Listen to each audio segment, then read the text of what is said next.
Hello again, it's me with a haircut this time. Something different. Usually I'm flogging my books or moaning about some aspect of the writing process.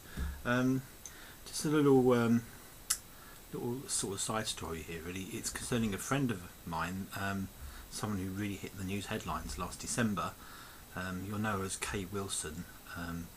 I know her as Kishkoosh. In fact, I also have a nickname for her, and she has one for me, but we won't go into that. Just to say, you probably know the story. She was the lady who was almost killed in Jerusalem last year by those two Arabs who attacked her and her friend. Her friend was killed, and she was severely injured, but managed to sort of clamber to safety and alerted the authorities, the result of which is that they managed to sort of put away or at least bring to court a Arab terrorist cell.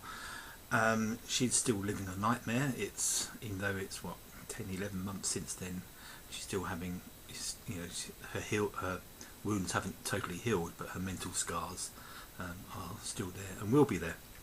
She's a fantastically strong person, and when we look at the situation, you think if there's one person that would have survived an ordeal like that, it would be her.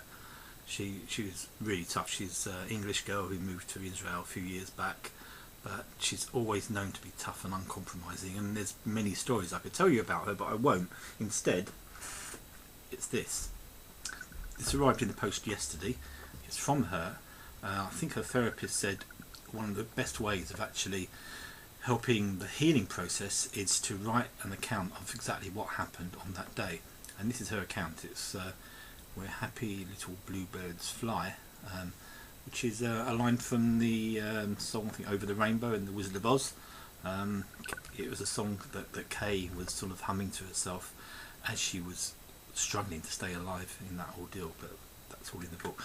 Just to say, this book, she sent it to me and she asked me to critique it as a writer, and she had sent me something years ago and I did critique it and help her to rewrite it because it was a little bit too wordy and complex. But this is so well written. This is written by someone with a writing skill, but with a story to tell, and a story that was just poured out onto the pages. And you cannot read this without really feeling choked up. It's just that day, from a few hours before the attack to a few hours after the attack, and just to read the situation of someone going through such an ordeal, and to actually to read about what was going on in her head when when the knife was going in. She had like 14 knife wounds, and she was saying to herself, so I'm dying.